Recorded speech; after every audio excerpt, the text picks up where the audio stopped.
Welcome to the Sleepy G Show. I'm your host for your most. My name is Gomez, and tonight, like every night at the Sleepy G Show, we always have a wonderful, amazing guest. And tonight, I'll tell you this one.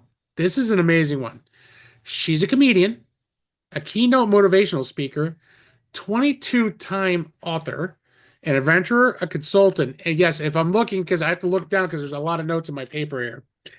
A spokesperson, a thought leader, radio host, actress, nine-time world record holder who appeared on over 450 TV shows and 4,500 radio shows, including Entertainment Tonight, Dr. Oz, Good Morning America, and Nickelodeon. And to break one more record, she is also known as the Guinness Book of World Records fastest talking woman, clocked at 603.32 words per minute. That's 11 words a second.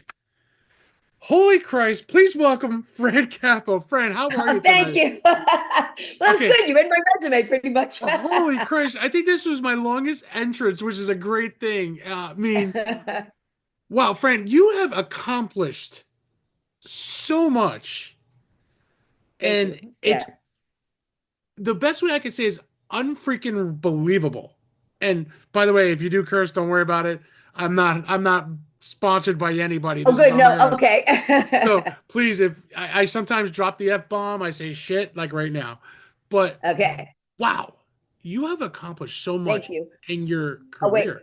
Oh, yes. Sorry. Hold on. That's Oh, okay. I didn't turn my phone off. I will tell my son that Spence, I'm actually doing a radio show right now, and they're hearing you. So let me call you later. All right, have a good one. All right. Thanks. Bye. Bye. Okay. So I didn't turn it off. Sorry. It's okay. No, Okay. please. Yeah. This is why I love what Okay. I do. I pre-record everything. I'll be honest with you. This Yeah. is all pre-recorded. This will be out in February. But this is what I love because everyone sees how we actually interact. Oh, Because yeah. That's I fine. don't I Yeah. don't I don't edit this shit. I like it No, raw. and you know what? It's natural. Okay. I forgot to turn off the phone. My Yeah, son called. Hey, she's a good mom. She answered the phone. you did. Okay. So you know what? That's a lot. That's, and I forgot to do that. That shows how. Look, so we really are. We're batting 1,000 here on the Sleepy G Show, folks. This is great, and I love it because I'm having already. We're at five, You know, six this minutes is a in. behind the scenes, and it's not even behind the scenes. Yeah. Exactly. Yeah. So everybody just saw my background with all my kids stuff, but that's fine. Yeah. I don't care because I love Yeah. it. Um, Yeah. That's it. And now all of a sudden, this is there. It's like those TV shows, the sci-fi. And where did it go? Oh, yeah, yeah. exactly, exactly. So it's kind of funny how that popped back on. But you accomplished so much in your career. Now, how did you? I guess let's just start where. How did you get into it? The way that I started, okay, so I went to Queens College. Let's start with that. I lived in Jamaica, Queens. I went to Queens College, and at that time, I wanted to be in my head. I wanted to be a lawyer. So, but Okay. there was like no law school undergraduate thing that you could do. So I was like, all Yeah. right, well, I got to figure out some undergraduate thing that I could do, you know. So Hmm. I was an accounting and philosophy major, which is two different heads, because that's kind of like Yeah, you see one the plus one is you just two. saw my Yeah, expression on that one. I'm like, what? yeah, right. Because it's almost like one plus one is two. Why? You know? So, I say that every day. you know, yeah. So, so I was doing that. And then at that time, I was listening to George Carlin and Joan Rivers and stuff like that. And then I said, huh, okay. And my mom always taught me nothing is impossible. And my dad always taught me to find the humor in life, So if something worked out, it became part of my motivational speaking. If it didn't, it became part of my stand-up comedy. Right. So I would always just like, throw it out there to God and whatever. So I was like, okay, God, if I should do stand-up comedy, send me a sign. Now I'm in Queens College at the time.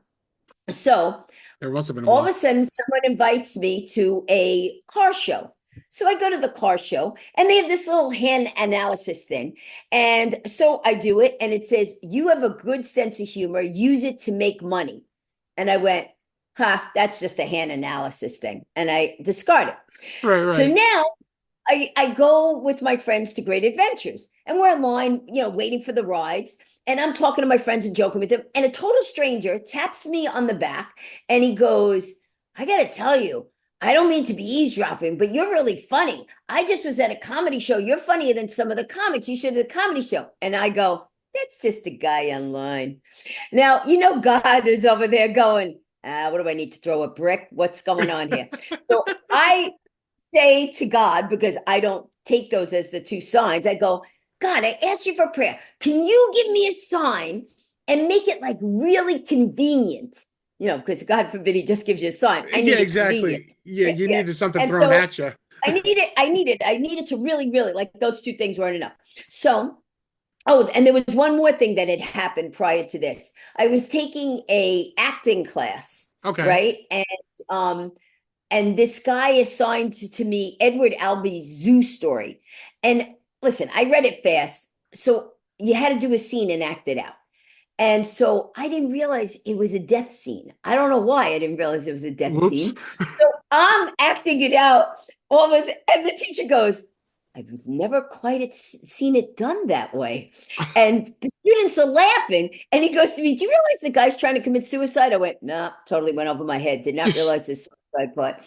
So now this comic, this guy who was doing open mics, Right. comes up to me afterwards and he goes, you need to go to comedy shows. He goes, I'll give you my act. I go, well, what do you mean? What's your act? He goes, well, I do pot and I go, I've never smoked pot in my life. I can't take your act. I'm good. So again, I'm taking none of this as a sign. Now, fast forward to where I asked God, give me a sign, very convenient. So I have this class that I have to go to, Right. and I go to walk in the front door, and there's construction that day. And I don't want to be late for the class. So I'm like, oh, I got to get in the building. So I run around to the side of the building, the part of the building I've never been to. And as soon as I walk in, there's a sign on the wall that says stand-up comedy auditions today. The Holy winner, Christ. yeah, but get this, it gets even better. Queens College was 15 miles from my house. It says the winner performs at Creighton and Gray's, which was a bar that was 1 block from my house. Oh, wow. Okay. So now I look at it, I go, oh, okay, that's a real sign. It's a literal sign. So I look and I go, oh my gosh, the auditions are in 2 minutes. So I said, oh, I got to make it to class. I go, all right. So the audition, I'm looking, the room is right near where the sign is. And Mhm. I'm looking around. It was in a broom closet. There was a guy with a chair and a broom behind him. And it was literally in a closet. And I knock on the door. I go, is this the auditions? He goes, yeah. I go, listen, I don't have that much time. I got to get to class. He goes, all right, do your thing. I didn't have a thing. I didn't, you know what I mean? Like, I was just Yeah. asking God to do it. I didn't have an act. So I start saying, well, first of all, let me tell you about, and I don't even know what I said. I do this audition for the guy and I run out because I'm late to class. Right. And he goes, we'll let you know who the winners are, who the winner is, because the winner got to perform at this club and was going to get paid, or whatever.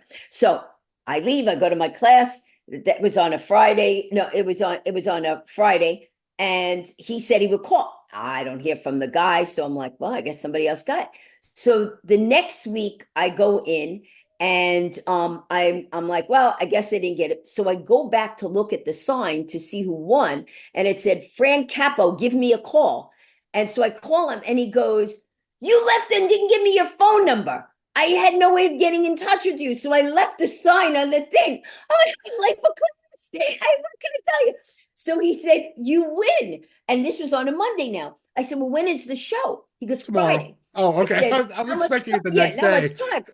So I go, well, how much time do I have to do? He goes, 5 minutes. I go, all right, I could come up with 5 minutes.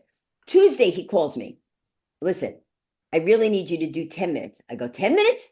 I think most of the comedy clubs do 3 minutes. He goes, do you want it or not? I go, no, I'll do 10 minutes. Wednesday, he calls me.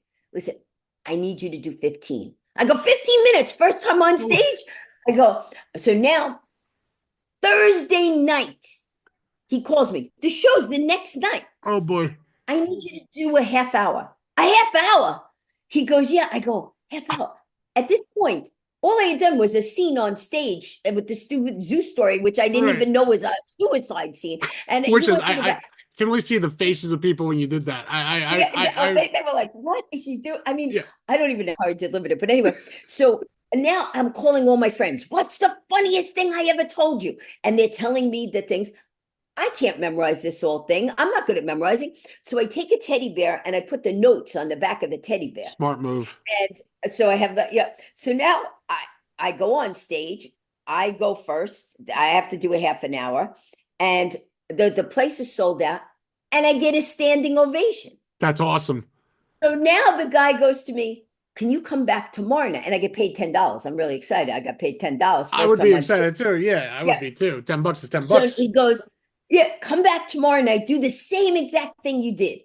Okay, I go back. I go with the bear, and I bomb. I bomb Oh, so bad. My mom, who doesn't really like, didn't drink, or she falls off the chair. She's drunk. I go hide in the bathroom, lock the door. There's only one girl's bathroom. Let us in. No, not until the whole audience leaves. My boyfriend, you gotta let people in. No, no, no. oh my Anyway, God. turns out that because now in hindsight I know what happened. The first night I was being myself. I was going, listen, I don't even like this bear, and I got the notes on. The next night I was trying to remember what I did to be funny, Right. so I was trying to be funny instead of just being myself and being funny. Luckily for me, the first night there was a reporter there, And he and caught it. she wrote, yeah, and she wrote, Fran Capo wigs her way successfully through her first live performance. So someone said to me, I saw you in the paper. And I'm like, what do you mean in the paper? Oh, yeah, they wrote up a thing about it. I go, Friday or Saturday? Friday. Oh, okay. Where's that paper? Because Saturday I sucked. So I was like, okay. So I get it. And so I told the lady, I said, how did you know to show up? We did a press release. Press release. What's a press release? She tells me, I go, I should do this press release thing. So now, I mean, there was no internet where you could learn this stuff. This No, no, back in definitely 1980. not. Yeah. I was So only I'm a twinkle. I was a twinkle in my mother's eye at that point. I was 32 Okay, years there you old. go. And hopefully your dad's too. Otherwise, it Well, was yeah, only no, half a both of my twinkle. parents, both of my parents. Yeah, yeah. Yeah. So, so then, so I would learn everything as I went along. If I went there, well, how do you get on that stage? Well, what do you do? Well, how much time do you know? What's an MC? What's a middle? What's a feature? And I just started learning the business. And every single thing that I've done, that was how my stand-up started, how my motivational speaking started was literally I was doing a stand-up comedy show. A guy comes after me, up to me after a show. You know, people come up, hey, Yeah. great show, whatever. I can't remember his name, Gilbert something, I can't remember, but he was a motivational speaker. I have his little card somewhere. And he says to me, wow, you're really good on stage. You should do speaking engagement. I go, all right, what do you have to do for a speaking engagement? He goes, you have to get a topic. I go, oh, okay. So I say, all right, give me your card and I'll think about it, whatever. And I don't because whatever. Well, on the radio, the following week after this guy had given me his card, Right. there's this guy, Sonny Block, who was a guy out of Florida. And he was an attorney and he would teach people how to protect your assets. And he had a book out or whatever. Well, he was doing a seminar on how to become a professional speaker.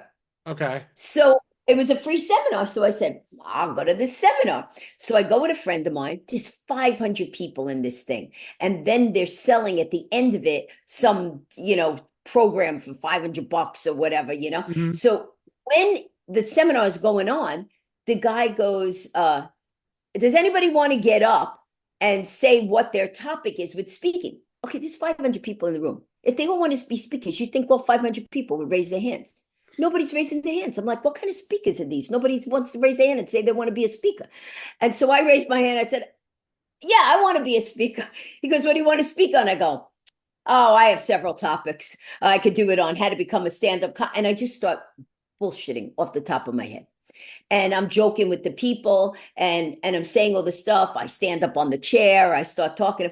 At the end of the thing, the guy comes up to me. Now, during his lecture, he had said that he just got his first cruise ship, but it took him a year to get the cruise ship because cruise ships are very hard to get into. But if you buy this program, you could learn how to do this cruise ship, and get all Right, these speaking. right. So this guy's named Paul Karasek. So now I go, all right, end of the thing. I go up to him and he goes, listen, you would be a really good speaker. I said, well, I'm not scared because it's stand-up, whatever. He goes, you should buy my program. I go, you should give it to me for free if you think I'm going to be a good speaker. He goes, well, I can't give it to you for free. I said, all right, I'll tell you what. Why don't you give me the name of the ship that you're going to be on? And he goes, Right. well, I can't. And then he goes, it takes like a year to get on. I said, just give me the name of the ship. So he tells me, Regent Star. I call up the Regent Star. Hi, my name is Fran Capo. I understand you hire speakers. I again did not have a speaking thing, just like I didn't have a stand-up gig when I Oh my went to God. audition. So the guy goes, oh, yes. And he goes, what topic do you talk on? I went, oh, I have a lot of topics. So the guy goes to me, he goes, well, I said, who's your audience? He goes, seniors. So I say, meanwhile, I'm like Yeah. 20 years old, whatever. So I go, oh, I have a topic, how to have more energy in the later years. And he goes, really? I go, yeah. And he books me. So now I'm booked on this cruise ship. Right. And so I'm nervous. So I tell him that I have a cameraman that has to come with me. So I get a friend on. Now I call this guy Paul. So I go and I do my gig and I do 2 shows, 45-minute shows, blah, blah, blah. Yeah. So I called this guy Paul to tell him. I said, hey, Paul, I just want to let you know. I did the Regent Star. He goes, oh, when's your gig? I go, no, no, I did it. He goes, what do you mean you did it? It You took me a did year to get that gig. And I said, oh, no, no, but they liked my topic. So he goes, I can't believe you had the balls to do that. I go, you said call the cruise ships. I call the cruise ships. So now he goes to me, I'll tell you what. He goes, because you did that, how would you like to be the keynote speaker at my next seminar? And I said, sure. And I said, how much time I have to do? And he said, 15 minutes. it. So I Right. said, okay. So now I call him back 2 weeks before and I said, listen, just letting you know, I got my 15 minutes ready. He goes, 15, 50. I go, 50? He goes, is that a problem? I go, no, no, no, after 50. So he goes, and you got a book? I go, I need a book. He goes, yeah. I go, I got 2 weeks. I'll write a book. So what I did was I literally said, I'll take my talk. I'll make it into a book. I went to Staples. I had 300 copies made up, spiral bound of these Wow. books. I went and did the talk. I brought all my books and I said, listen, people, I just want you to know because of you, I made these spiral bound books. So I need to sell every single one. And I sold every single one That's for awesome. 20 bucks. But you made So money I on was like, that. yeah. So I said, this speaking thing is good. So every time I decided I would do a speaking engagement, I would write a book for it. Right. And that's how I started writing because my philosophy is just say yes and figure it out later. Right. And that's how I live my life. Oh wow. But I mean but you did so oh my God. I'm like I'm still kind of I don't even know. I don't even know how to react. Well, I think the thing is that most people think too long when they want to do something. Like I want to do it. Oh, I got to do this. And for me, I'm like, all right, I want to do it. Let me find out what I have to do. And if the opportunity opens itself, I walk through the door. The door opens, I go through. And people go, aren't you worried you might have failed? I go, you know I what? feel You like stand up. You could fail. You fail sometimes. You know what I'm saying? Whatever thing you do, you fail sometimes. So what? I'm never I going to see those failed. people again. Yeah, no, I failed a few times, don't get me wrong. And it's funny, like I remember in high school, I really wanted to get into radio. Right. I really wanted to go into radio. I really wanted to do this. And the funny thing is, like, I remember someone in the school said, I will never amount to anything. I'm never going to do it. Hope that So was your motivation. that was such a motivation. It wasn't even a motivation. It was like, you should just kick me in the nuts and just said I sucked and don't bother, is what it came down to. So here I am Mm, a few years, many, many moons later, as I say now. I got into podcasting with one of my best friends. He mm, he had another show, and it was called Tune Styles, and okay. it's about him talking about music. And I was just getting married at that point, so we were doing Okay. wedding songs. So I said, "All right, I'll do it." Then all of a sudden, I'm like, "Wow, that was so much fun! Like I couldn't believe how much fun I had." So now, fast forward about 10 years, not 8 years later, or 7 years later, I'm already married, and it's during COVID, and I got injured at work really bad. Okay. I Oh, ripped, I know I tore my MCL right off. Like when you see the MRI, you see it looks like shredded beef. That's how bad it Oh, was. Like yeah, yeah. exactly. It was nasty. Barely could walk, having trouble. And, and during COVID, you're in the middle of trying to make appointments, Exactly. MRI, everything is a week. So Yep. I was out of work for a while, Hmm. need to say. So I got hurt in October. My surgery wasn't until November, and I wasn't supposed to recover until February, and I worked my tail off to make it back. But in the Right. meantime, I was home bored.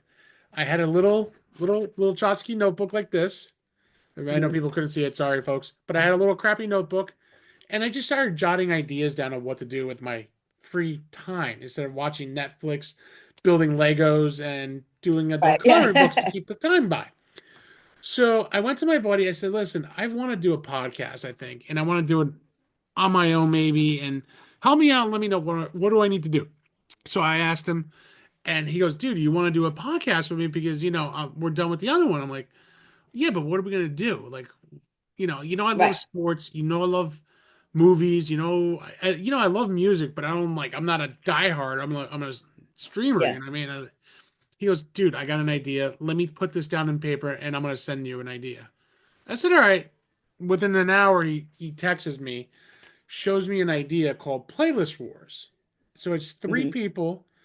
You pin against a special guest, me and Brian, and a Hmm. special guest, and we say we use Tom Petty and the Heartbreakers. Okay. So we devise three lists that will go against each other, and the people vote on who has the best list. Okay. Okay. So it was a game show podcast, It sort was a of, game right? show Yeah. podcast and history lesson, movies, video games. Like it just became a thing. Matter of fact, That's great. it started with it was our third episode. It was the Beastie Boys, and there was Hmm. a song "No Sleep to Brooklyn." Yeah. And I said, now, and I just threw this in my head because I was just watching the movie right before we went to to record.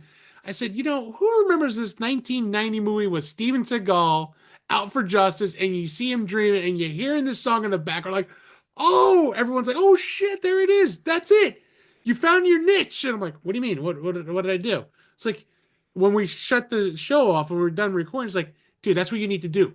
Bring in the movies, the video games, whatever you know about stuff like that, and Hmm. then Hmm. Yeah. and we became an instant hit. Now, That's perfect because you were doing what was natural to you. yeah, so I just went, okay. So then, fast forward 2 years later, he has kids, I have kids. He has older, I have younger. Olders need to be with their father at 8:30 at night, where the youngers, they're in bed by 7:30. Right. Well, we said, hey, why don't we just take a little hiatus, which we did, but we then both devised our own shows. So And that's how you got your show. yeah, the funny thing is, how did Sleevey G come about was because I was wearing cut off sleeve shirts, this color, Okay. every Okay. episode a gray. So I was going, what should I name it? I'm thinking Gomez Files, the G Files, the G Network, and I remember someone saying in the show, oh, the sleeveless one, and Brian said, And that, oh, Sleevey G was such a great nickname, yeah. and I was wondering how you got that. Yeah. Okay. oh That's no, no, cool. so it just came a thing. And I'm like, Sleevey G. I go, I actually like that. And then I put it up on Twitter at that time. It was Twitter. I put up, Yeah. I'm putting a poll for best show name for me. And I put Sleevey G on, and holy shit, it got about 90 hits saying that's your Wow. show. Okay. So I Yeah. was like, all Yeah. right, there we go. The Sleevey G show was born. And in the first few episodes, Brian was my very first guest because it was the right thing to do. Of course. Yeah. Um, then my one of my other guests was Christina Bear, who we seen on Channel 11 News. She Okay. she works for. Where are you located at I'm in it? New Jersey, Oh, okay. So yeah, I don't, yeah. I'm in so Florida. okay, but she, Okay. she was big on Channel 11 News and New Jersey Okay. NJNews.com and all that, and now she works for entertainment news now, E News. Okay.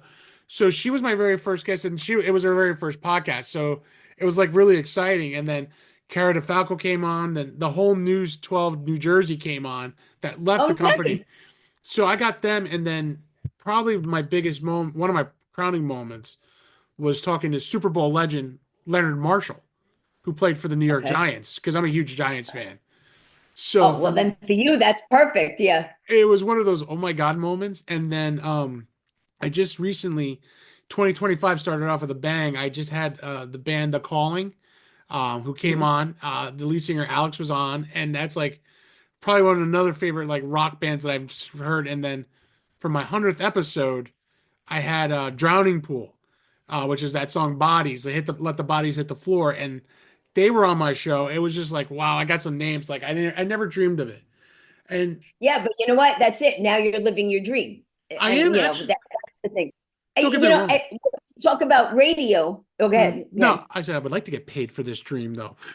Yeah, that's true. That's my next step. Talk about radio. The way that I got into WBLS FM, Hmm. because I used to work there. I've worked at different radio stations as talent. So what happened with WBLS FM? I was working with another comic, this comic Alan Chan, Okay. and we were running comedy clubs. I was booking comedy clubs, doing comedy shows and stuff like that. And at that time, uh, what was it? Ed McMahon, not Ed McMahon. Yeah, Ed Hey McMahon McMahon, was yeah. Star doing that Search? show, Star Search. Star Search. And so I was like, come on, we got to go drive there to see Star Search, blah, blah, blah. And we would do all these crazy things. I even had someone from Laugh Factory magazine, which is a huge comedy magazine. Yes, it is. He said, if what I would do, would you do the interviewing people? So I got to interview David Brenner and Joan Rivers and all this stuff. And then Mhm. my friend Alan goes to me, Fran, I know somebody at a radio station. I go, let's go interview. So we go to WBLS FM radio. It's a black station. It's a Mhm. Chinese guy and a white girl. Okay, so we go to the station. That was back in the 80s. So go to the Yep. station, and so they said, well, what could you do? And I said, well, not a DJ. I said, but we're both stand-up comics. I said, how about we write comedy bits for the DJ in the morning? He says, Percy Sutton, who used to own the Apollo Theater, he goes, all right, this is what we're going to do. We're going to give you a week. You come up with some stuff, you come back in a week, and we'll let you know. So a week goes by. No, not a week. We leave that night, and I go, Alan, we got to write all the bits tonight and call them tomorrow and say we're done, so they know that we could work really quick. So we call him. We said, bits are done. He goes, you have a whole week of bits done? Yep, all the bits are done. We go in the next day. We get hired on the radio show, morning radio. And It's I said, amazing. well, we fit all the obligations right then and there. We got the white girl, the Chinese guy on the black station. Okay, there we go.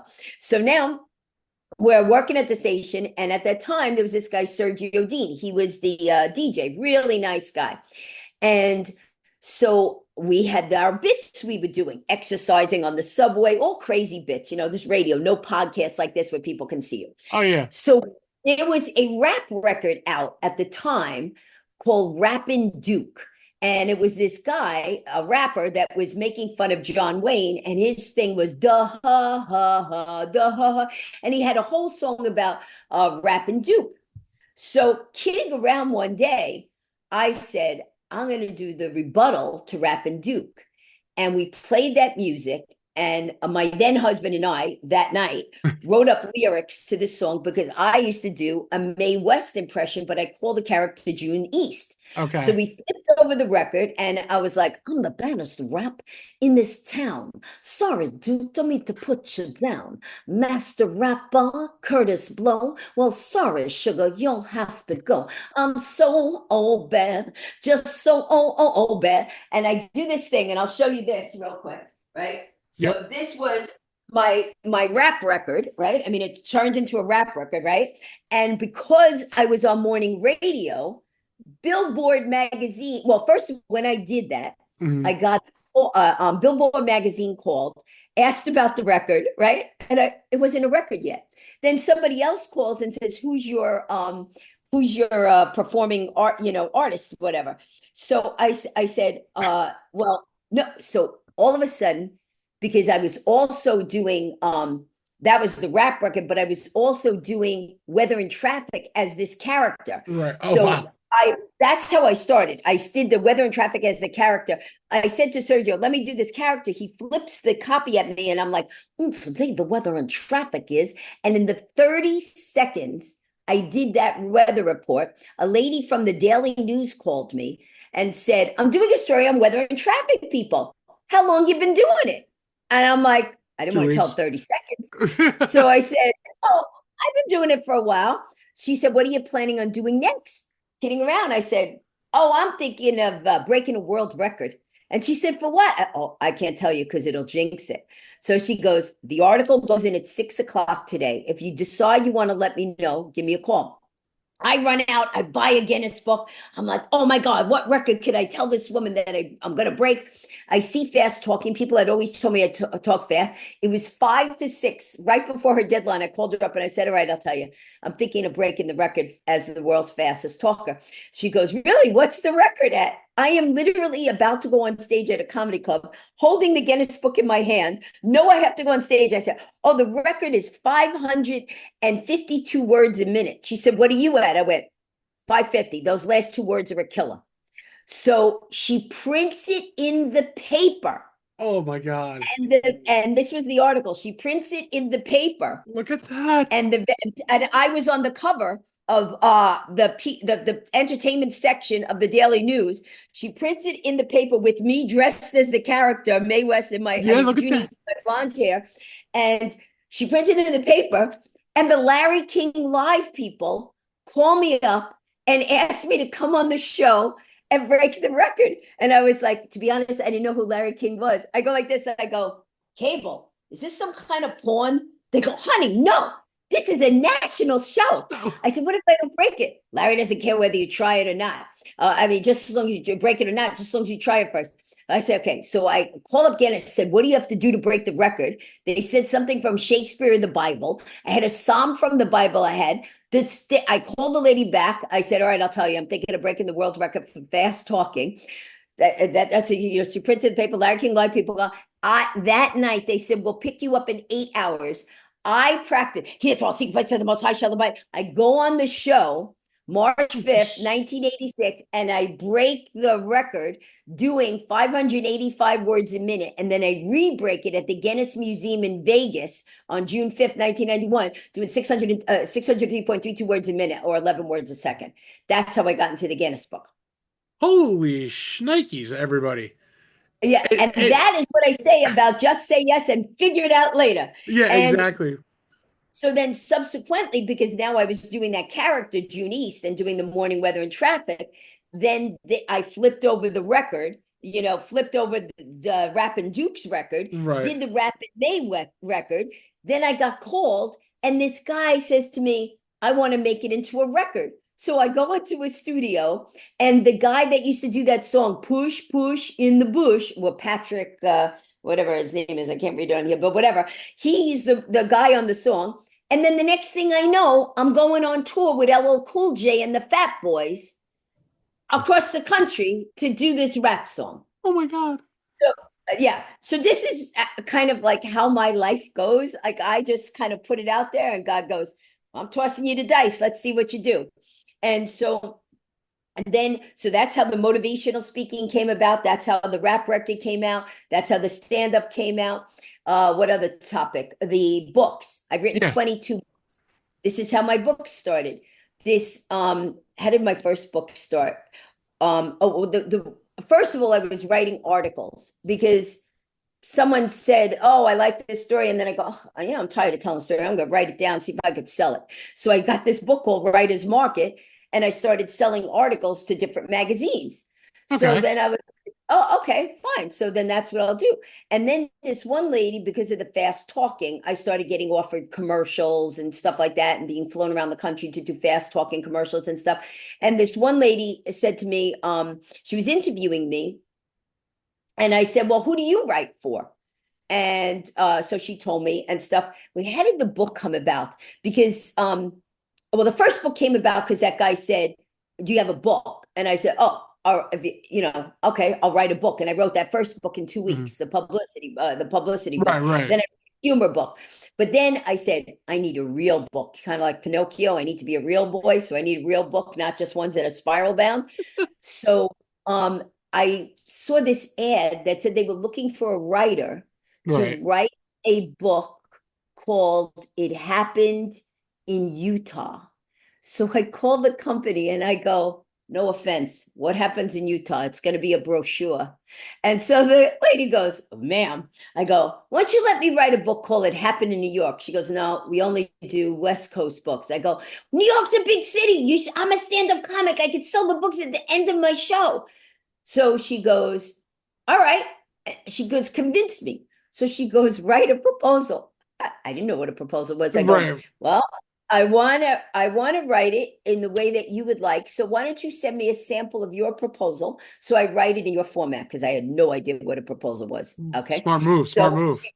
yeah, so she sends it to me and I go, I could do this. All you have to do is you have to come up with sample chapters, a table of contents. So I started like looking things up. Remember, no internet. So you go into the library looking up things, right?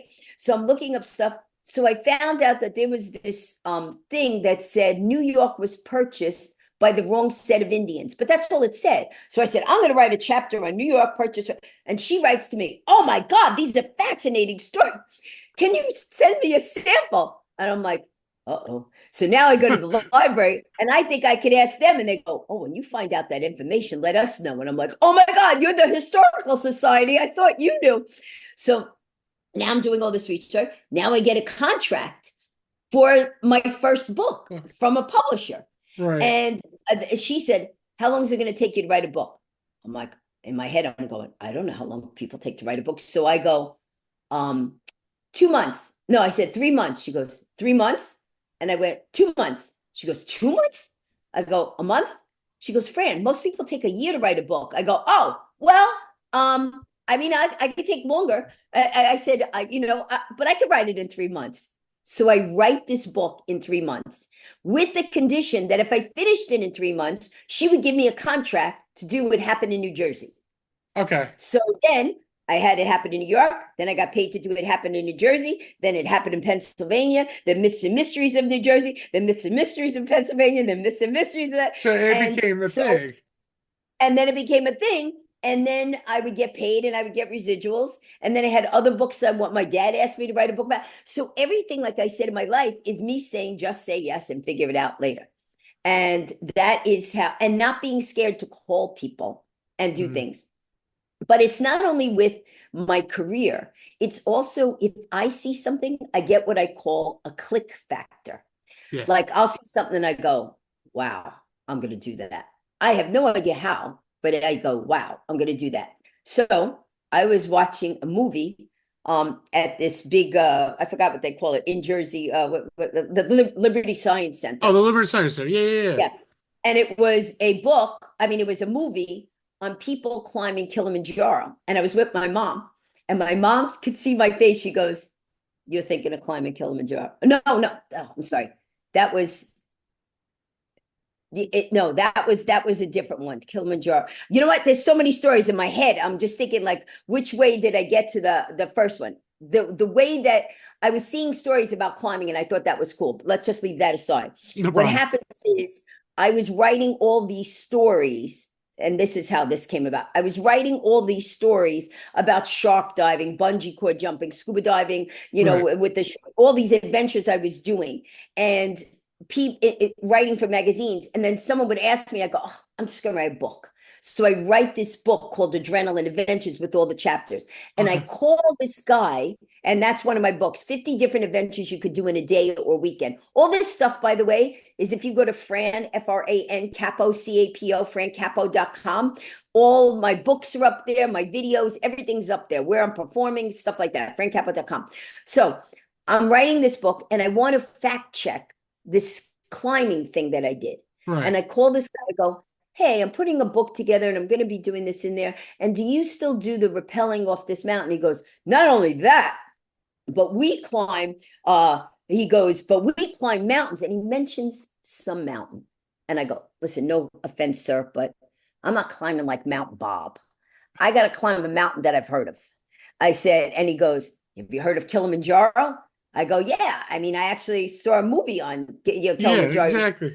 And so then he goes, well, I know the guy who led the IMAX movie team up Kilimanjaro. And what did you just watch? And you just watched the movie.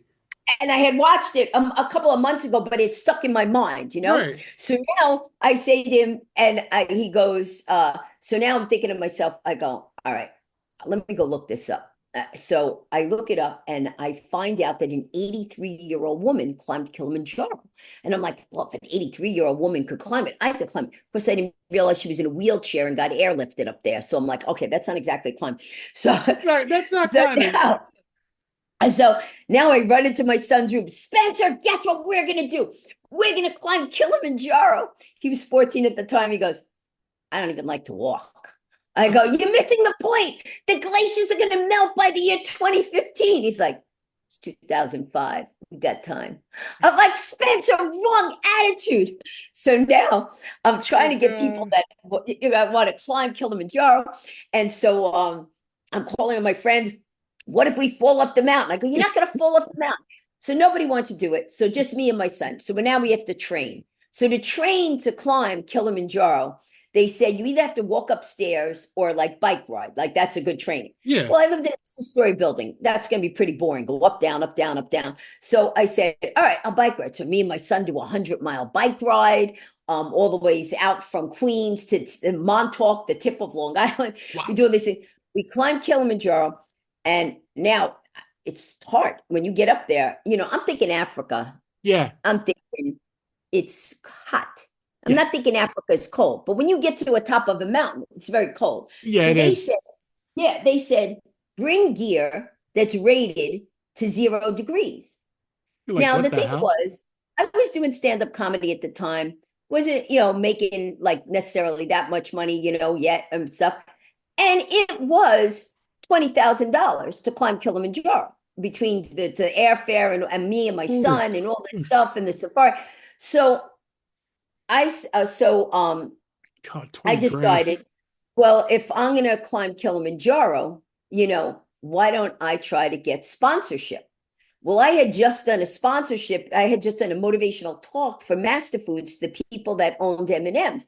So I called them up and I go, how would you like to have your candy bar at the top of a mountain? They go, what are you talking about? I go, I'm going to climb Kilimanjaro. And I said, and if you sponsor me, I could show your candy bars at the top of Kilimanjaro. Be the only candy bar in the world that's at the top of Kilimanjaro. Yeah. When are you doing this? I said, well, I'm doing this in a couple of weeks because I was trying to get the money. And so they said, Fran, things like this take months. I go, you got 2 weeks. So they sent me, I'm not going to say how much money. They sent me a lot of money to be able to do this sponsorship plus all these candy bars. So I was like, I think I should call the author, the publisher of one of my books. So I called him, I go, how would you like to have our book as the book that a book signing at the top of Kilimanjaro? And they go, what are you talking about? I go, if you sponsor me, I will sign the book at the top of Kilimanjaro. They go, Fran, we That's can't do that for you because then we would have to do that for every author. I go, no, you're not doing it for me. So I decided to take my book and then I called Ripley's and I tell them, they go, but if we pay you, then we got to pay other. I go, no. I'm doing it for you. It's your book that's going to be at the top. It's not about Fran Capo. It's yeah. about the Ripley's book. So they gave me sponsorship. Oh my So now God. my trip is paid and I climb Kilimanjaro. We're climbing. Every night we're climbing. My son is like, Mom, it doesn't look like it's getting any closer. I go, it's getting closer. Every hour, every day we're walking 10 hours a day, Yeah. climbing. Finally, the night of, it's minus 15 degrees. Hello, Alaska weather. Yeah. 45-mile-an-hour winds. And they wake you up at midnight because they want you to summit at sunrise. Oh my God. We're climbing, and my son is like, we're going to die. I'm like, we're not going to die. He's like, we're going to die. I'm like, we're not going to die. And then I'm thinking, we're going to die. I don't know what I was thinking. And so now the water in my camelback is frozen. We're getting up and we get to the top. And I had brought my books with me because I wanted to do book signing at the top. Yeah. So people, and I go, buy a book. What else you doing? So I got people to line up and buy books at the top of Kilimanjaro. Oh my God. So That's amazing. this is how I live my life. But now to circle around to another story, that picture of me, I should have taken out pictures. I didn't think about it. That picture of me doing the book signing at the top of Kilimanjaro circulates around the world. and I get an email out of the blue from Brian Day O'Connor. And at that point, it was just a name. I didn't realize it was Sandra Day O'Connor, the former U.S. Supreme Court Justice's son. Oh my God. He emails me and says, I saw that you climbed Kilimanjaro. I didn't know a woman like you existed. P.S. A woman like you existed. I'm an adventurer too. So I write back to him, email back. He tells me that he's going to do this summit and then he's going down to the Titanic. So I email him back. I go, to the Titanic? Any room for another passenger?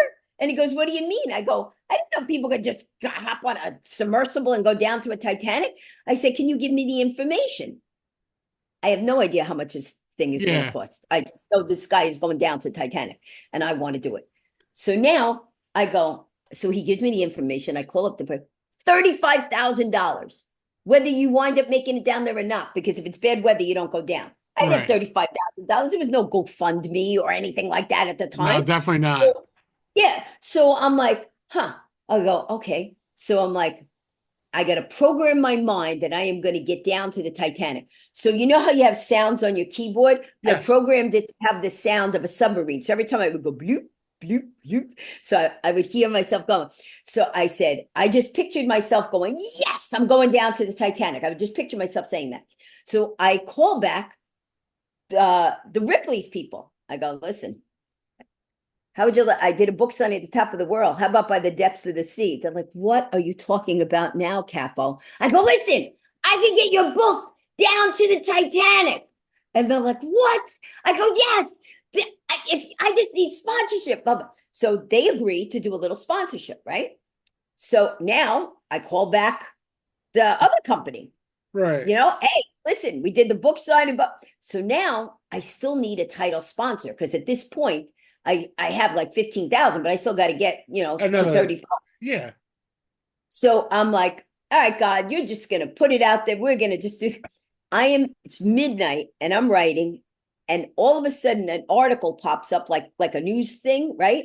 And it says that this company, GoldenPalace.com, which is the gambling company, but I didn't know that at the time. They were the one in the Rocky movie and stuff. Yep. They bought the rights. There was a woman that was having triplets, and she said, whoever pays me the most money can name my triplet. So they paid her money to name her one of the triplets, GoldenPalace.com. They also paid to buy the toast that looked like Madonna. And they would do all these quirky things. So I'm like, So I look up who the president of the company is, right? And I write to him, I go, because I kept telling the Titanic people, I'm raising money, save a spot for me. Please, please save a spot for me because I don't have the money. And so I was kind of like trying to get sponsors, trying to do it. So I emailed the guy.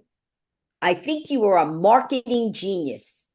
How would you like to have your shirts or keychains down by the wreck site of the Titanic? If you do, call me by 10 o'clock tomorrow morning. I'm doing a radio show and I will announce you as my title sponsor if over the phone you give me a handshake. 10 minutes to 10, they call. They tell me they'll be the title sponsor. I say, listen to this radio show. They hear me say the title sponsor and they sent me a check and I wound up having all the money to go down to the Titanic. That's so freaking cool. Now, the big question, did you get down to the Titanic? Yes. So this is how it was. So you go on the Russian submersible, the Mir 1s and Mir 2, the one that's in the movie, the Titanic. Okay. Okay. And so what we did when we were going down to the Titanic is, first of all, they give you all the conditions and stuff. You got to pay your money up front. You go on the same exact ship, the Keldysh. Okay. To go down to the, just like in the movie, the Titanic, you're on that ship. Everything that was on that ship is the ship I was on. So what they did was I called up and I said, what's the requirements to go down to the Titanic? Once I had asked them, they said, well, the 3 requirements. I said, what are they? They said, the first one is you can't have high blood pressure. I said, why? They said, you just can't because of the pressure inside the submersible. I said, what's the second thing? They said, you can't be claustrophobic. I said, why? They said, it's only 7 feet inside the submersible. And if you're 2.5 miles down by the bottom of the ocean by the Titanic, you can't be caught. I said, well, what if somebody lied? Oh, they said, oh, we shoot you with a dart gun. I'm like, a dart gun? They said, yeah, we can't have people panic. I said, what's the third thing? They said, you can't have excessive flatulence. I said, what? They said, you can't fart too much because it's pure oxygen. And if you fart too much, you could blow up the ship. I said, Now I've heard of everything. yeah, right, exactly. And I said, that is not the way I want to go out in life. Fast talker blows up Titanic with their ass. So I didn't know. So I didn't know how much farting was too much. So I looked it up and found out that the average person farts 18 times a day. So I started counting. When I got to 12 and it was bedtime, I figured I'm safe unless there's 6 more in my sleep. So I was all safe. So now we're at the Titanic. I have all the you couldn't even wear lips, any Vaseline thing Right. could cause a fire inside the submersible because of Okay. the pure oxygen. You Right. had to take your shoes off because the spark from the bottom of your shoe could cause a fire. Now you're going to be down there. So I was like, there's a bathroom down there, right? And they go, 7 feet inside the submersible. There's no bathroom. I go, well, what if I have to go? How long are we down there? 12 hours. Oh, they said, we give you a packet. I'm like, a packet of what? They go, we give you a little packet. You put it up against your body, wear a little shower curtain, you stand on the chair, and you pee next to the pilot's head. I am not peeing next to the pilot's head. So I said, I'll wear it, depends. But then I'm like, there's 3 people in there. You take a crap, they know it's you. I mean, it's not like you're hiding anything. So I just said, I'm not going to eat. I'm not going to drink. And now, because there were 10 people that were going Oh my down there, God. 2 at a time, along with the pilot. Now, if you remember the Titanic in the beginning of the movie, when they Yes. take The safe. the safe that they thought had the diamond in it, Yep. you'll see a guy standing behind the safe, and he goes, "No diamonds." That guy with glasses, Yeah. Anatoly Salgo, is the one that designed the Russian mirror to go down to the Oh Titanic. He's wow. also Okay. the pilot. He's also the one that's in any Cameron movie, James Cameron movie that has to do with the Titanic because he's the pilot. He's the So he pilot. was our pilot. Russian guy, New Yorker. We're picking straws who's going to go down first. And I picked this Japanese woman who won the right to go down to the Titanic through a Coca-Cola machine. I'm like, okay. Oh So Jesus. I have nothing against Japanese people. She literally was the most annoying woman on the planet. She kept going, me number one Japanese to go down. I'm like, you said it like 50 times. We know. So now we're going down first. We get in, we're spiraling down, and it's total blackness at one point. After 500 feet, it's darkness, and they don't put the lights on because they got to save the energy till you get to the bottom so that they Right. could light up the Titanic. It's pings with sonars. We're going down. Finally, we get down to the Titanic. He puts the lights on and we see the bow. And we're taking pictures. Now we're down there, and later on, another mirror is going to come down, but there's no way. You're not tethered. You know, if something happens, that's it. You sign a waiver. We're taking pictures out these 6-inch little ports. If people go to my website, francapo.com, and go up in the top where it says world records, you'll see all my pictures from my camera of the Titanic and a Oh video. wow. I So definitely. we're taking pictures. And she's going, I need to take more picture. I need to take more picture. And he goes, you took 1,000 pictures of the bow. We need to move on. I'm not happy. I'm not happy. I only 80% happy. And I Oh go, my God. A 80% happy? scent. How are you 80% happy? So she goes, I have idea. We're going to back up, take picture whole ship. He goes, no one ever take picture whole ship. Too big. No, we need to back up. We need to back up. He goes, I have better idea. Next time I put you outside submarine. And she goes, okay. I go, you do realize he wants to kill you, right? Okay. So Oh that's my God. my story. But all the cool pictures are on francapo.com if you go up to Oh the my God, that's the world great. record. So I got a Yeah. good one too. My honeymoon. So my wife and I go to Turks and Caicos for honeymoon. So this is the first Okay. time in a long time I've been out of the country. I had to redo my passport. And okay, we go to Turks. We're having a great time. So we got a conch shell, because we went to this A what show? island, a conch shell, like Oh, a conch. the shells. Yeah. Yeah. So, but they actually cut it up right there in the beach, and they made ceviche out of conch, which was Okay. actually which was really, really good with, Yeah. you're ready for this one? With Doritos, spicy nacho Doritos. Was Okay. surprisingly really delicious, but I also could be really drunk at that point because Yeah, right. they gave us a drink called the Donkey. All I Okay. remember is 6 bottles of alcohol and pineapple juice. That's all I can remember. Yeah. Oh my God. Yeah. So I see why they called it the Donkey. Yeah, So really, exactly. so Yes. we they gave us the show. They actually at the hotel cleaned it up for us. So we're going back home. And I remember we're online and we get pulled out, me and my wife. Well, I got pulled Was out. it I brought my wife with me. They're like, right? we need to search your luggage. I'm like, oh shit. I'm like, Yeah. the conch shell's in the luggage and it's illegal to leave with it.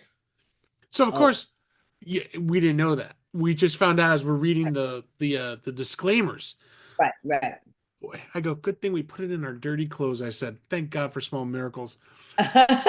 So so the guy goes, what's that smell? I go, dirty clothes. He goes, you have dirty clothes? I go, listen, dude, I'm on a honeymoon. You think I really want to wash my clothes in Turks and Caicos? I'm gonna wait till I get back to America to do that shit. Yeah, The guy starts cracking up. He's like, all right. He goes, you're a funny guy. I go, no, I'm not funny. I'm just actually was being serious. I'm not cleaning my clothes yeah, here. Give me a break. You know, yeah, the hotel was nice, but I'm not trusting them with my clothes. right. So we go back online. So they give us a special escort in front of the line. I'm like, oh, this is good. So, our bags get on. So I can't, so my wife is able to board the plane. I'm being detained. So they're going through, at this point, I had a PlayStation Portable, which is a PlayStation, it's a video game, and it had Okay. wires. Yeah, I know PlayStation. My son. Yeah, Okay, so your son plays it, yeah, 40, yeah. Play 40 some used to odd years play it. later. I still play.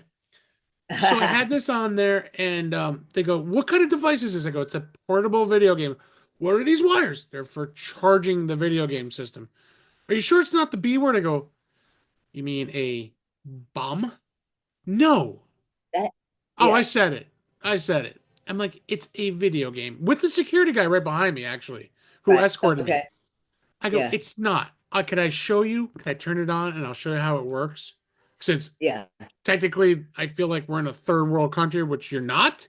But in the airport, you look like one because we were walking on the tarmac to get to the airplane. Right. Okay, so 20 minutes later, right before my flight's about to leave in 5 seconds, Yeah. run up, get into my wife is like, "Oh, you're home." I'm like, "Yeah, we're going home now."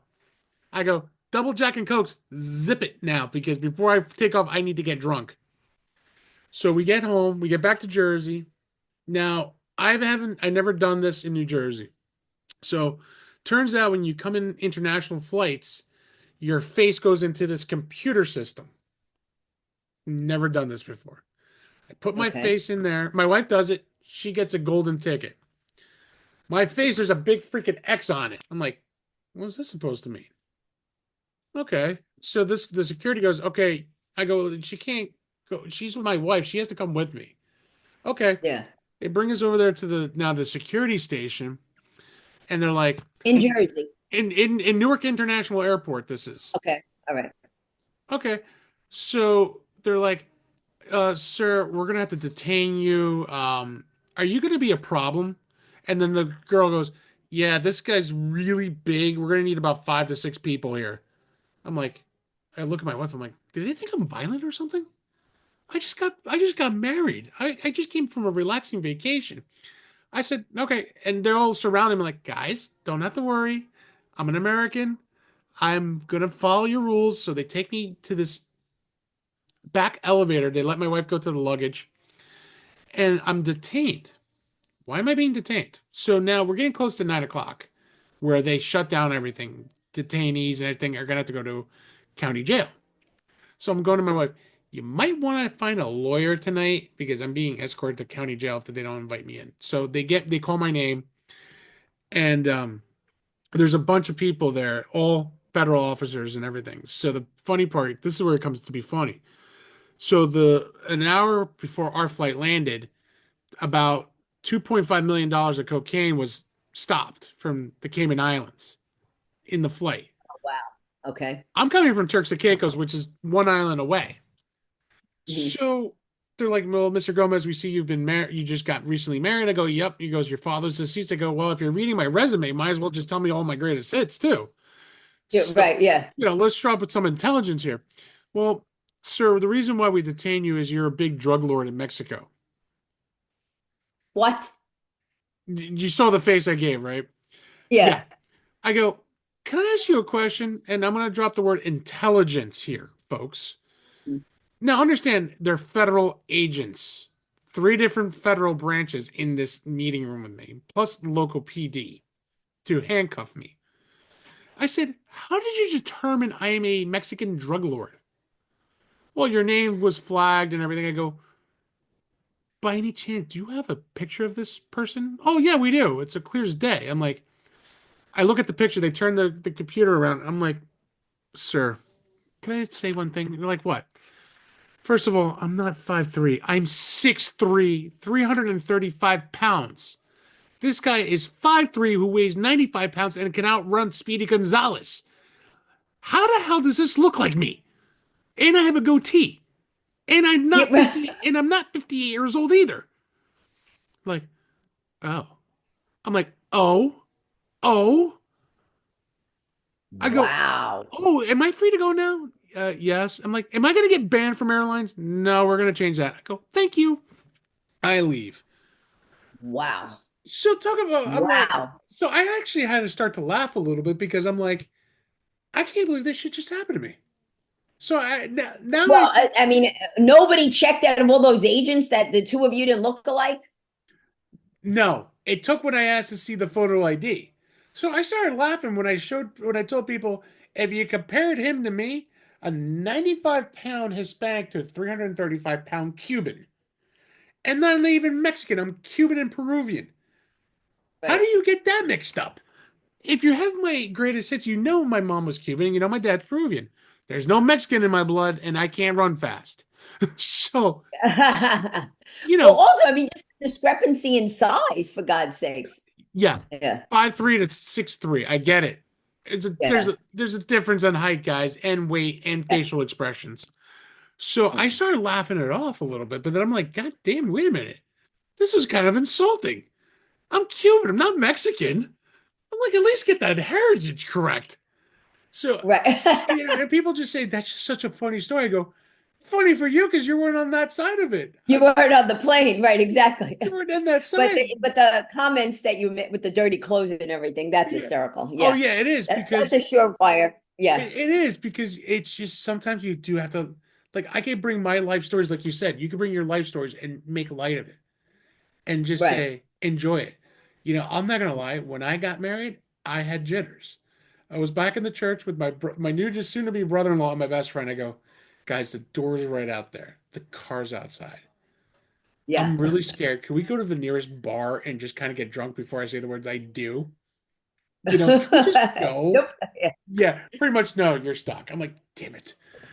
It wasn't like I didn't want to get married. I really did. No, I know. It's just the nerves. Like, am I doing the right thing? I mean, I love her, but am I doing the right thing? No, no, Yeah. I knew I was doing the right thing. I mean, just because she is the light of my life, man, and we have two kids together. And now the funny thing is, like, you know You how know, you, he's saying that now because he knows you're going to look back at this tape. No, go ahead. no, no, I say it on every show, but no. What's kind of funny is like now we're going to Disney, and I'm like, shit, I really should get a sponsor to sponsor me to go to Disney, man, because it's costing not $35,000 like the Titanic, but let me tell you, it's Right. costing an arm and a leg to see a mouse. But Yeah, pretty much. Right. Exactly. so it was But, kind of here's the thing. I mean, for sponsorship, I mean, we can talk about this off air too, yeah, whatever. But if you were doing it, you would just have to show them your show and how many people watch your show because they would have to know that they're getting the same amount of no, worth from your show as the tickets. yeah, and that's the thing. Like I'm trying, I'm only 2 years old on my own. Hmm. I have a small following. I don't have like, oh, you're the number one god. You know what I mean? But Yeah. for the small following that people who love it, they enjoy it because I don't edit. It's raw. It's Mhm. me. I can't do this Yeah. editing crap. You know why? Because I feel like it's taken away from who I am and who my guests are. Hmm. I've Hmm. had people Right. I come. mean, they say something, and whatever, and you're just getting a conversation. Yeah, it's like two friends at a bar drinking is the best way I put it. Right. You know, Right. and But it people, is. It's very comfortable. Yeah. it is. I don't try to make, listen, I could have a whole script right here. It goes right out the window because why? It's Well, especially with the screen you got on, you can't even see it. oh So yeah, it's well really that's the one thing. But if I did this, let me make sure if I do this correctly. yeah. Don't go No, far on us. yeah, no. Damn it, I don't even. You know what? I can't Don't even. do it if you think, yeah, we might wind up where all of a sudden I'm talking to myself. No. I won't. Oh, there we go. There you go. All right, now it's the. Yeah, You know, and I can say, here's my script. It just goes out the window because the only thing I needed the script for was because of the my oh credits, yeah. Oh, your very long credits. I'll tell my you, very long credits up front. Yeah, that's a yeah. first for me because that was the longest entrance I've ever done in my entire life. But I I'm gonna be honest with you, appreciate it. Thank you. Fran, this has been so much fun with you tonight. Thank you so much. I had a I've great time too. I haven't laughed this hard in a long time. And I'll Hey, tell you that's a this. good thing for a comic. Yeah. Oh, it is. I'll tell you, and before we do sign up, I remember this one comic. We went to Caroline's, me and a bunch of my friends in New York City, or Yeah. not Caroline's, Dangerfields, when it was Rodney Okay. I used to work Dangerfields. Danger Fields. Yeah. So there was a comic there, and nothing, and I'm not being racist or anything, but there was an Asian comic, Mhm. and he wasn't very funny. And I'm sitting Okay. there, I'm trying to laugh at his jokes. I'm like, and then one of us started making comments like, "Dude, you really suck," and we were pretty loud. And then there was a Yeah. bunch of Asians standing around. It's like, "Hey guys, are you gonna help me out here? You guys know kung fu and stuff." And I'm like, "Is that supposed to be funny?" And people were laughing at our table because we were making the dumb comments. He goes, Right. Right. "Asian persuasion kind of helped me here." I'm like, "Dude, they rather you just become white because you know what? They don't think you're funny at all." And Oh my God.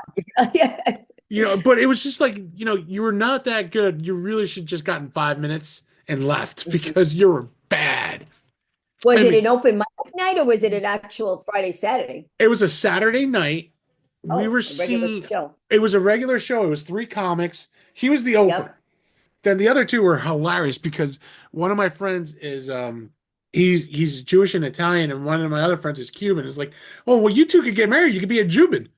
And I'm like, Yeah. he goes, half Jewish, half Cuban. I'm like, oh my God, that's the greatest thing I've ever heard. And I'm like, I go, they do make a cute couple. They do have the goatees going together. I can see the baby looking furry Right, too. right, exactly. So They shave the baby. Yeah. oh my God, but it was just so hilarious. But like, I love seeing comedians and talking. You're actually technically the first comedian I had on my show. And this Hey, was, there you go. yeah, I just broke a new record here too now for on Yeah, my there you show. go. But I gotta say, Fran, your accomplishments, 22 books, man. You're Thank you. doing your thing, you're rocking it. And I definitely would love to have you back on the show no matter what. You're always Oh, welcome yeah. here. Definitely I gotta thank Mason too. Mason hooked me up with Yes, the Mason. Thank you, Mason. Right. Yes. we didn't want For introducing us. We wouldn't have had this otherwise. definitely not. I've learned a lot from you tonight, and I'll be honest with you. This stories can go for like 2 to 3 hours. I could do like three different segments with you here. I'm sure that's yes, because I have a ton of stories. Actually, I'm working on my 24th book, and it's Okay. not the story of my life, it's the stories in my life. Okay. All different crazy stories. Because I have this book here, which a lot of people like, is Almost a Wise Guy. It's a comic crime novel. It's based on the life of my dad. He had one brother that was a highly decorated police officer, and the other one that was in the mob. Okay. Holy And shit. yeah, and when he was dying, he actually asked me to write the book. And I'm like, I don't know, Dad. And he goes, don't worry about it. Most of the people in there are dead. I'm like, yeah. So it says the names have been changed to protect the author because I'm like, I don't, want to be careful because my dad was partially involved with the Lufthansa heist. Okay. So yeah, so the book is funny because that's how my dad told me the story, and I wrote it before he died. So he saw that the book was finished, and it That's was funny good. because I lived in Howard Beach at the time. Where John was, Gotti lived there, yeah, I was just about and to say one of the Gaudis. yeah, John Gotti lived there, and from where I lived, you cross the street, and then you'd go to where the shopping was, and he was backwards on the chair, just like a typical, like mobster guy. And they had just written a story about that I wrote the book, and I didn't know he read it, but whatever, not the book, but he read it. So I'm walking by, and he's like, "Psst, Capo." So I pretend I don't hear. And I just keep walking. He goes, Capo. And I go, me, Mr. Gotti? And he goes, yeah. He goes, you wrote a book? I go, Oh. yeah. And he goes, anybody I know in that book? I go, I don't know who you know. I don't know. No, I don't know. I don't think so. And so then he goes, how would you like to do a book signing in my bakery? And all I could think of, this guy's going to sell a couple of bagels and a book, and I'm going to own for life. So I was like, no, I appreciate it. I appreciate it. No, no, no. Actually, I don't want anybody to know about the book. And he, I said, I just left. I'm like, oh God. I'm like, Oh. I don't know why to think about, and but he apparently he bought like 10 books to give it to his friends. I guess to proof check what was in there. Yeah, But probably you would have heard something, or you would have I known right did, but away. most, like my dad said, most of the people I wrote about were already dead. So Yeah, yeah, that's a good thing. But you yeah, you you kept their names out of the you changed the names for protection, which was a smart yes, thing. I did. Yes, I did. Oh my God, I Fran. had to. I had to. I Anyway, so that's it. And if you want, because a lot of times people want it at the end, because I'm the fast talker, I will do a fast talking sample for you. I was I about to call ask that, and I was going to what? say, and let people know where they can find you too, which we've mentioned a I'll few say that times. first, and then I'll say it again. So if you go to Fran, Fran, Capo, Capo, just like here, francapo.com. When you want me to do a comedy show for you guys, I have another show I do with two other comics called Two Chicks and a Horsetail. So we have, two girls and the guys get a horsetail. And so we have that. I do my motivational speaking. If anybody needs motivational speaking for all different types of groups, all that stuff, you can contact me through my website. And so the fast talking, I call this bit Evelyn Wood reading her kids a bedtime story. And for those people who might not remember who Evelyn Wood was, she was a speed reader. So I usually take out my book, but I don't have my book with me, so we'll do it this way. Okay, kids, mommy's going to read you The Three Little Pigs. Once upon a time, there three little pigs. One little pig liked to sing, the second little pig liked to dance, the third little pig liked to sit and think. Little big, little going. Little big, and softy buff. What's the next big's house? Little big, and softy buff. What's the third big's house? Little big, and softy buff. That's a made of climb down the chimney. Big side of butter, wolf and leave suit. Tomorrow, war and peace. There you go. That was amazing, Fran. I gotta Thank you. admit, wow. Thank you. Thank you. Oh my God. I like I said, this has been a great show. I have enjoyed every single minute here tonight. Thank you Uh, so much. And look, it was fun because I got to hear stories about you too. oh my God. So I like you, I have a a shit ton of trillion stories. stories. Yeah, I have some good ones and I might have some bad ones, but there's a couple of drunken ones too. I vaguely remember, but I've heard stories about it. I mean, Yeah, well, we'll yeah, that's secondhand. Yeah. yeah, But it's exactly. a pleasure being on your show. I hope a lot of people, watch it. And then if you put my website there and they go to my website, let me know that they heard me on your show, Mr. Oh, Gomez. Okay. I appreciate it. Well, definitely, even tonight, I'm gonna put a little thing up on Instagram and all that stuff saying I recorded with you. So, I definitely always promote it. And then right before And we do tag it, me when the show comes out, because then I could send it out to my people. oh, without a doubt, we definitely will, man. Fran, I really amazing time with you. Please call your son back. We know he I called. am. Yes, I I know he know. called in the beginning of the show, so we got to make sure you do call him back. So please tell him we I said will. hi. Every night we talk. Every night we Good, talk. So that's, good. but My he never knows. And he always goes, Mom, I never know when you're calling. I mean, when you're on the radio, you're at a show, yeah. with me and my mom, it's really simple. It's at 6 a.m. right when I'm driving to work.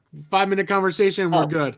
So we have our five okay. minute we have the 5 minute convo, and then if she needs me, she knows how to reach me. It's called text messaging when I'm at work. Okay, yes, yes, yes. So, So yeah, but for me and him, it's kind of all hours because both of us, he's very successful and all of us do. And he used to do stand-up comedy too, because when he was young, I had him at 2 years old. He was doing Vegas with me and stuff like that. So he's been on the cover of the New York Times, Daily News, but now he's got a very successful business that he's doing. He's good like, for Mom, you him. do the comedy, I'll do the other stuff. I'm like, yeah, okay. Good for him. So, Well, we're yeah, telling. I tell him I said hi just because he called during the show, so I'll just have to tell him he's got to say hi to me now. I So will. I definitely. will. Yes. But Fran, I appreciate every moment here tonight, and I look forward to having you back soon again.